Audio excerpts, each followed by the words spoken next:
Okay, Germany played Hungary in the second game today at Euro 2024. It's finished 2-0 to Germany, a goal in either half. But this was far more of a test for the Germans than their first game against Scotland.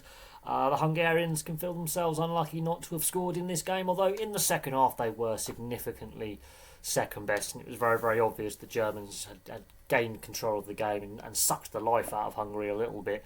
But that first half was very, very even, and Germany do look a little bit suspect defensively. I'm not sold on Rudiger, and I think he's a big weak point in that defensive unit. And when he makes mistakes, exposes the rest of the defensive unit, which in my opinion does look a little bit suspect defensively. I understand Manuel Neuer is still a very, very good goalkeeper, but surely Germany have other goalkeepers right of a decent standard. I mean, Manuel Neuer is near the end of his career. He looked a little bit shaky today. He didn't look peak Manuel Neuer. If you go back 10 years, yeah, Neuer, best goalkeeper in the world.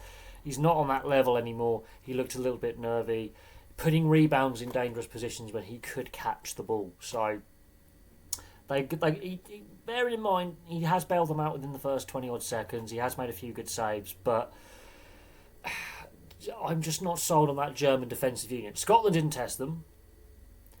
Hungary did test them, exposed some weaknesses, and were unlucky not to score. However, the goals are both German. Musiala scores on 22 minutes. That's a comedy of errors from the Hungarian defence. They should clear that. Gundogan, was it a foul? It's soft. I've seen them given as fouls, but just put it out. Just put it out. Don't be cute in that area. Put it out. They don't. Musiala. It's not the cleanest finish, but it goes in the back of the net and it counts. It does count. There was a VAR check following. The goal stands, and that was on 22 minutes. But Hungary weren't out of it, and they nearly scored on the stroke of half-time. That goal was classed as offside, with the offside flag being raised, and VAR check very quick. But Hungary did expose Germany a little bit. They weren't out of the game. However, as the second half wore on, Germany tightened their grip on the game. The Hungarians were doing more defending than attacking.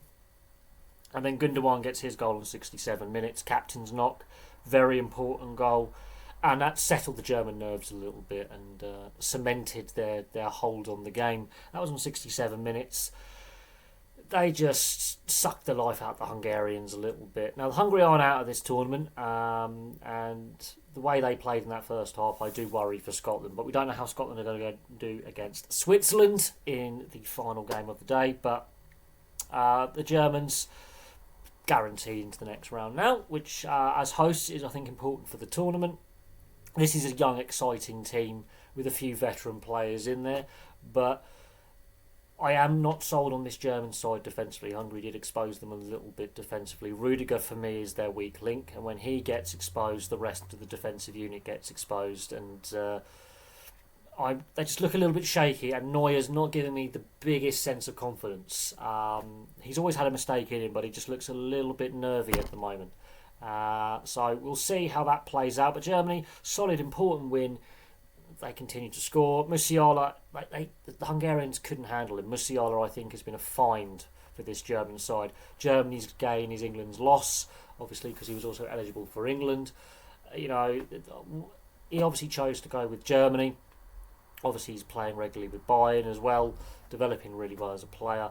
Very young, exciting talent. And it does raise some questions about the England youth policy.